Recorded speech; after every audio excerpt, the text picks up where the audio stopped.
My mom's boyfriend hit on me on a family vacation then lied about it. My name is Talia. I'm 23 years old and I'm from Florida. I'm writing from a throwaway because my mom is active on social media and I don't want this connected to my real name. My parents divorced when I was 10. My dad is in my life, but he's always been the show up, say the right thing, disappear again type. My mom raised me. She worked, she struggled, she did her best, and for a long time it was just the two of us. Because it was just us, my mom and I have always had a complicated relationship. She's loving, but she's also the kind of person who needs validation like oxygen. She doesn't like being alone. She hates the idea of people thinking she's unwanted, so she stays in relationships longer than she should. 2 years ago, she started dating Greg, mid-40s. Greg is one of those men who knows how to look good in front of other adults. He's polite. He calls people ma'am. He picks up the check at dinner. He compliments your mother just loudly enough for others to hear. He's charming in a practiced way. From the beginning, something about him felt off. Not monster in a movie off, more like a guy who's always scanning to see who's watching. The first time I met him, he hugged me and his hand lingered too long on my back. I remember stepping away and telling myself I was being sensitive. Then he started with the comments. "Your mom didn't tell me you were this pretty. You have your mom's body lucky genetics. If I was younger," he'd say them with a laugh, like I was supposed to laugh too. My mom always did. She'd swat his arm playfully and say, "Greg, stop." But she never actually stopped him. I moved out last year. I'm in grad school and live with roommates. I don't see Greg much, and honestly, I liked it that way. I could tolerate him in small doses. Sunday brunch, a birthday dinner. That was it. Then my mom called in early spring. She was excited in a way I hadn't heard in years. "I booked a vacation," she said. It wasn't a huge trip, just a week in a coastal town, renting a small condo near the beach. She said she wanted quality time with me because I'd been stressed with school. She said Greg offered to pay for most of it. That should have been a red flag. He offered to pay always comes with strings. I hesitated. I told her I had deadlines. She begged. "Please," she said, "we never do things like this anymore." I said yes. The first 2 days of the trip were normal. We did tourist stuff, ate seafood, took cheesy photos. Greg played the role of great boyfriend, perfectly carried bags, bought drinks, made jokes. But then the patterns started. Greg kept finding ways to isolate me in tiny moments, not dramatic, come with me, isolation, subtle. "Hey, can you help me grab ice from the lobby? Can you show me how to connect my phone to the TV? Come look at this view for a second." Each time, it was a reason that sounded innocent, and each time, my mom stayed behind, trusting him. I started keeping my distance. I'd stand near my mom. I'd avoid being alone with him. I told myself, "You're being paranoid, but better paranoid than trapped." On the third night, my mom went downstairs to the condo laundry room. She asked me to come, but I was exhausted and said I'd stay up and pack beach stuff for the next day. Greg was in the living room, pretending to watch TV. My mom left, the door clicked shut, and the air changed. Greg muted the TV and looked at me like he'd been waiting. He said, "You've been acting weird around me." I froze. "I'm tired," I said. Greg smiled. "No," he said softly, "you're avoiding me." I tried to keep my voice steady. "I'm not." He leaned back on the couch like we were having a casual chat. "Your mom thinks the world of you," he said, "but you don't really appreciate her." My stomach tightened. "What are you talking about?" Greg's smile sharpened. "She gives you everything," he said, "and you treat her like an obligation." That hit me because it was partially true. I do get annoyed sometimes. But the way he said it wasn't concern, it was leverage. I said, "If you have an issue, talk to her." Greg stood up and walked closer. "I'm talking to you," he said. I stood too, instinctive. Greg took another step. "You're an adult now," he said quietly. "And I think you and I could understand each other better than you think." My whole body went cold. I said, "Back up." Greg held his hands up like I was the one escalating. "Relax," he said. "I'm just saying, sometimes people misunderstand me. You've been giving me these looks like you hate me." I said louder, "Back up." Greg's voice dropped. "Don't make a scene," he whispered. That sentence, "don't make a scene," was the moment I knew this wasn't a misunderstanding, it was a tactic. Because he didn't care if I was uncomfortable. He cared if I embarrassed him. I walked past him toward the bedroom. Greg reached out and grabbed my wrist, not hard enough to bruise, but firm enough to stop me. "Let go," I said through my teeth. He didn't. He leaned closer and said, "You don't want to ruin this for your mom." My stomach turned. He was using her as a shield. I yanked my arm away and said, "Touch me again and I'm screaming." Greg took a step back immediately, like he'd calculated the risk. Then he smiled again. Smooth. "Whoa," he said. "Okay, I was joking." I stared at him. "No, you weren't." He shrugged. "You're stressed. You're interpreting things weird." My hands were shaking. I went into my bedroom and locked the door. My heart was pounding so hard my ribs hurt. My mom came back upstairs a few minutes later, cheerful, humming like nothing happened. I waited until Greg went to the bathroom, then I told my mom in a whisper what happened. Her face changed in slow motion, confusion to disbelief to irritation. "Talia," she said quietly, "Greg wouldn't do that." I felt like I'd been slapped. "I'm telling you he did," I said. My mom's eyes flashed. "Are you sure you didn't misread him?" she demanded. I stared at her, stunned. "He grabbed my wrist." My mom looked away. "He probably thought you were joking," she said. I couldn't believe what I was hearing. I said, "Mom, I want to leave." My mom frowned. "We just got here," she snapped. "Don't start drama." I whispered, "He literally threatened me not to make a scene." My mom's jaw tightened. "Lower your voice," she said. In that moment, I realized something painful. My mom's priority wasn't my safety. It was her relationship. And I didn't know what to do because we were hours away from home, staying in a condo Greg paid for, and my mom had just told me she didn't believe me. That night, I slept with my phone in my hand and my bedroom door locked. The next day, Greg acted normal, friendly, helpful, like nothing happened. And my mom acted like I was the problem, quiet, cold, annoyed with me for overreacting. I started counting days until we could leave. Then Greg did something that made my blood run cold. He sent me a text. It wasn't explicit. It was worse. It said, "Let's not upset your mom. We can talk when you're calmer." And now I had proof he knew exactly what he was doing. I didn't respond to Greg's text. I just screenshotted it and saved it in a hidden folder on my phone. I also started writing down everything with timestamps, because something in me, maybe survival instincts, said I'd need to be able to recall details clearly if my mom kept denying it. The rest of the vacation was a slow-motion nightmare. Greg didn't try to touch me again, but he kept doing smaller things that felt like testing the fence, standing too close in the kitchen, commenting on my swimsuit, finding excuses to speak to me alone. And every time I'd tense up, he'd give that small smile like, "See? You're the one making it weird." My mom watched me like I was misbehaving. If I avoided sitting near Greg, she'd roll her eyes. If I went to bed early, she'd say, "You're ruining the mood." On day 5, I finally called my dad from the bathroom. I hadn't planned to. I don't call my dad for comfort, but I was desperate. I told him everything quietly. My dad was silent for a long moment, then he said, "Pack your stuff, I'll buy you a ticket home." I almost cried from relief. My dad added, "Your mom can stay if she wants. You're leaving." That night, I told my mom I was going home early. She exploded. "What is wrong with you?" she snapped. "You're acting like he attacked you." "He grabbed me and told me not to make a scene," I said. "And you told me you don't believe me."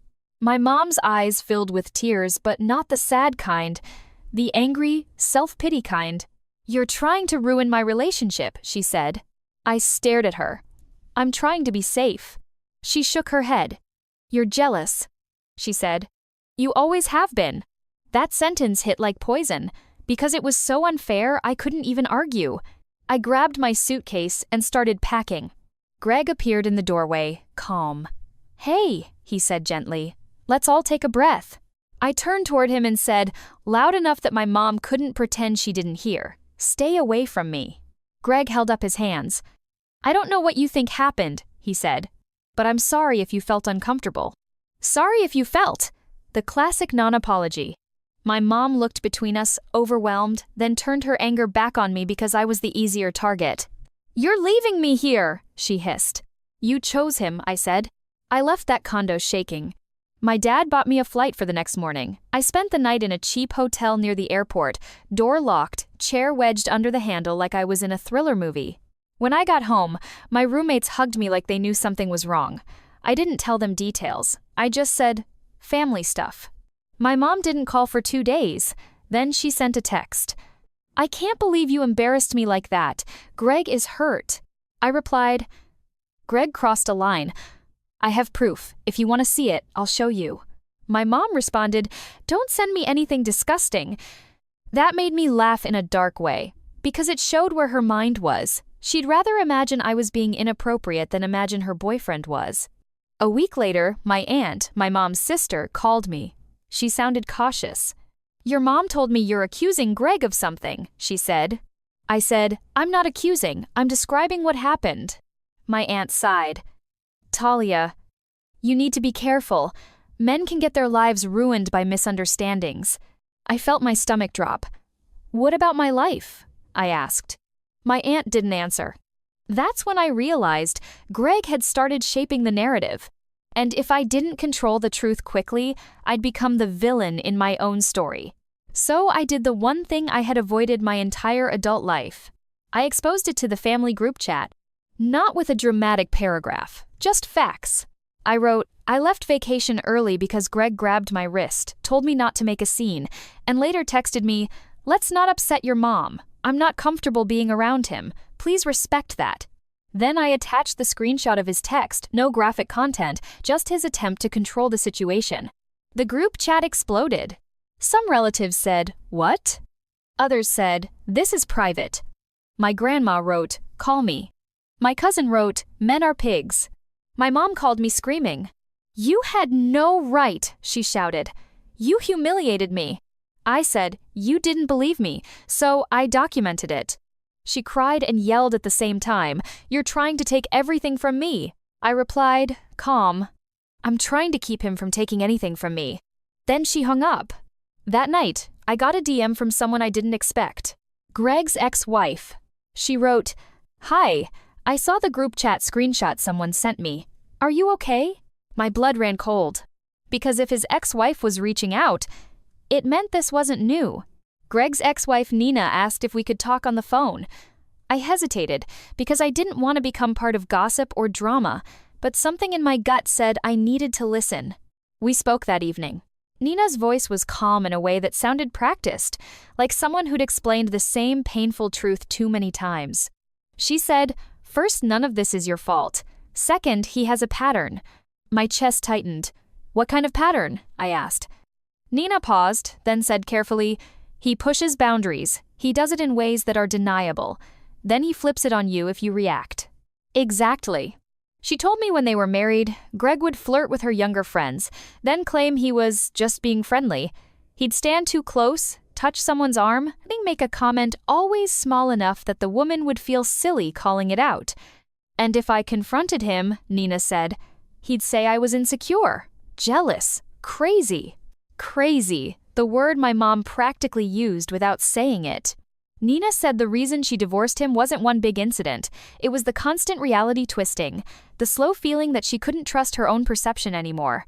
Then she said something that made my throat close. "He tried it with my niece," she whispered. I felt my stomach drop. "What?" Nina clarified quickly, not what you're thinking. But he made comments.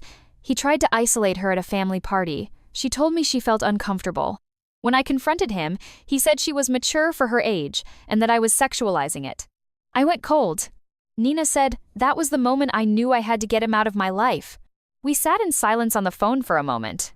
Then Nina said, "He picks women who will protect him. He picks situations where the other person fears being believed." My mom. Vacation. Condo he paid for. I asked Nina, "Do you have proof of any of this?" She sighed. "I have texts," she said. "But it's been years. I never took legal action. I was just trying to survive." Survive, that word again. Before we hung up, Nina said, "Be careful. If you expose him, he'll try to destroy your credibility." I believed her. Because within days, my mom started telling relatives I had issues and that I was making things up for attention. Greg sent a message to my dad, somehow got his number, saying, "Please help Talia get the support she needs."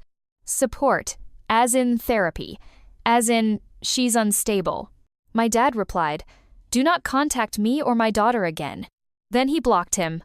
At this point, I was living in a weird state, relieved I was home, but terrified Greg would show up somewhere and I'd have no protection. So I did practical things. I blocked Greg everywhere. I turned on location sharing with 2 friends. I told my roommates not to let any strange man into our apartment. I kept screenshots of everything in a cloud folder. My mom, meanwhile, went fully into denial. She posted photos from the vacation with captions like, "Best trip ever," and "So grateful for my man." It felt like she was trying to overwrite reality with aesthetics. Then she invited Greg to my birthday dinner. She didn't ask. She told me. Like she was testing whether I would submit. I texted back, "If he's there, I won't be." My mom replied, "Then don't come." That hurt more than I expected. Because it confirmed what I feared. My mom would rather lose me than lose him. I told my aunt and grandma I wouldn't attend any events where Greg was present. My grandma, normally all about family unity, surprised me. She said quietly, "I believe you felt unsafe." It wasn't full support, but it wasn't denial. Then the biggest escalation happened. Greg sent me an email from a new address, because he was blocked, with the subject line, "Let's clear the air." The body said, "I'm sorry, things got awkward. Your mom is devastated. If you keep spreading this story, people will think you're unstable. Let's meet privately and talk it out." Meet privately. My skin crawled. I forwarded the email to my dad, Nina, and my own email folder. Then I replied with one line, "Do not contact me again. Any further contact will be treated as harassment." I didn't threaten. I didn't insult. I documented. That night, Nina texted me, "Good. He hates being denied access." 2 weeks passed, quiet. I started to think maybe he'd back off. Then I got a call from my mom, crying. She said, "Greg is leaving me. Are you happy?" And in the background, I heard Greg's voice calm, controlled, saying, "Tell her she's done enough damage." My mom had put me on speaker. This wasn't a breakup call. It was a setup. I hung up the moment I realized I was on speaker. My mom called back immediately. I didn't answer. Then she texted, "He heard you. You're so cruel." I stared at the message and felt something in me go quiet. Because I finally understood my mom wasn't just in denial. She was participating. She was letting him use her as a microphone. So I stopped engaging emotionally. I replied, "I will not discuss this with Greg listening. If you want to talk, call me alone." My mom didn't respond. Instead, my grandma called. She sounded tired. "Honey," she said, "your mother is falling apart." I said, "Grandma, I'm falling apart too." There was silence. Then my grandma sighed. "I know," she said. "I'm sorry." Then she said something I didn't expect. "I want you to come over, just you." I went to my grandma's house the next day. She made tea and sat at the table with that posture older women have when they're about to tell the truth. She said, "I've seen men like Greg before." My throat tightened. Then why is everyone acting like I'm lying? Grandma looked down at her hands. "Because it's easier," she said. "It's easier to believe a young woman is dramatic than to believe your own family made a dangerous choice." Dangerous? That word again? Then she pulled out her phone and showed me something, a text my mom sent her after the vacation. "She's trying to ruin my life," my mom wrote. "Greg says she has jealousy issues." Greg says. My grandma looked at me. "He's in her head," she said, "just like he tried to get into yours." I felt tears sting my eyes. My grandma said, "I can't control your mother, but I can control what happens at my house. Greg isn't welcome here." That was the first boundary an adult in my family had ever set on my behalf. My grandma then did something that became the turning point. She called my mom in front of me, not on speaker. She made sure it was private. She said, "If you bring Greg to my home, I will ask you to leave." My mom started crying, apparently. Grandma didn't soften. She said, "Your daughter said she felt unsafe. You will not punish her for speaking." My mom hung up. 2 days later, Nina sent me screenshots of texts from Greg, recent ones. He had been texting her too, out of nowhere, saying things like, "You always turn women against me," and "Stop meddling." Meaning, he knew Nina was supporting me. That mattered because it showed he wasn't just trying to clear the air, he was trying to control information flow. Then finally, my mom asked to meet me alone. We met at a diner. My mom looked wrecked, makeup smudged, hands shaking around her coffee mug. She said, "I don't know what to believe." I looked at her and said, "Believe me." My mom started crying. "I want to," she whispered. "But he says," I cut in gently but firmly. "Stop. I'm not doing," he says. "This is my experience." He grabbed me. He told me not to make a scene. He tried to get me alone, and then he tried to make me look unstable. My mom stared at the table. I pulled out my phone and showed her. Greg's "Don't upset your mom" text. His email asking to meet privately. The fact he contacted my dad. Nina's message about his history. My mom's face changed slowly, like she was watching her own denial crack. Then she whispered, "He told me you were dramatic." I nodded. "He told you that because it protects him." My mom's voice broke. "I can't be alone," she whispered, and that was the most honest thing she'd said. Because this wasn't just about Greg, it was about her fear. I said, "You don't have to be alone, but you can't buy companionship by sacrificing me." My mom cried harder. Then she said, "What do you want me to do?" I took a deep breath. "I want you to break up with him," I said. My mom flinched. "I can't." I said, "Then you don't get access to me." Silence. My mom stared at me like she was seeing me as an adult for the first time. I continued, calm. "If you stay with him, that's your choice, but I won't be in rooms with him. I won't attend holidays with him. I won't pretend." My mom whispered, "He'll hate me." I replied, "That's not my problem." And that was the first time I said it without guilt.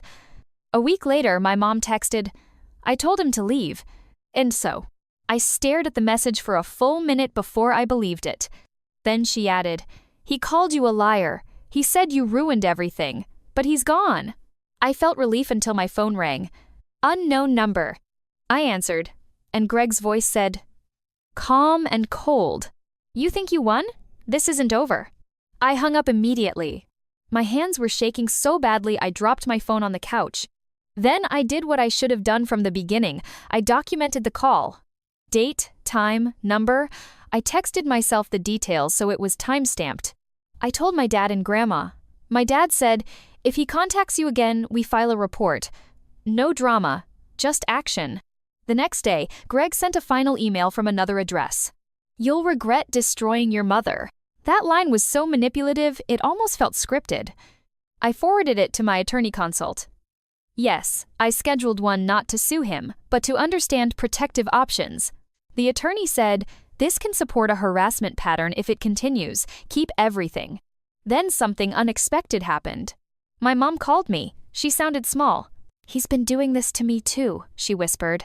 I said, "What do you mean?" My mom inhaled shakily and said, "He keeps texting me from different numbers. He says if I don't take him back, he'll tell everyone you seduced him." I felt my stomach turn. That lie was predictable. If he can't control you, he tries to contaminate your reputation. My mom said, "I didn't believe you at first because I didn't want it to be true," she whispered. "But now I see it." I didn't gloat. I didn't say, "I told you so." I said, "Okay, then we handle it." We made a plan. My mom would block every number and stop responding.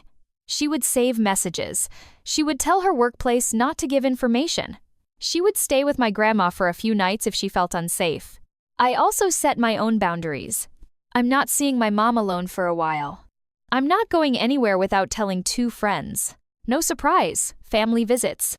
Within a month, Greg stopped trying. I don't know if he got bored, found another target, or realized we were documenting everything. Probably all 3. My mom is in therapy now. Real therapy. Not "I'm fine" therapy. She told me she's working on why she tolerated men like Greg and why she didn't protect me immediately. Our relationship isn't magically healed. Trust doesn't snap back. But we're rebuilding slowly. And here's the weird part. The vacation didn't just expose Greg. It exposed the weak spot in my family, our addiction to keeping the peace. Because peace in families like mine often means the loudest person gets what they want, and the uncomfortable person is told to be quiet. I'm done being quiet. So? Aita? Aita for exposing my mom's boyfriend in the family group chat and refusing to keep it private? Some relatives still say I should have handled it quietly. But quiet is where people like Greg thrive. Quiet is where they twist stories and pick targets one by one. I'd rather be the dramatic one than the silent one. And I'd rather lose access to people who don't protect me than keep access to people who only protect appearances. That's my final update. For now. So Aita for exposing him instead of keeping it quiet? What would you do if your parent didn't believe you at first? If you want more Reddit-style full story plus update videos, subscribe.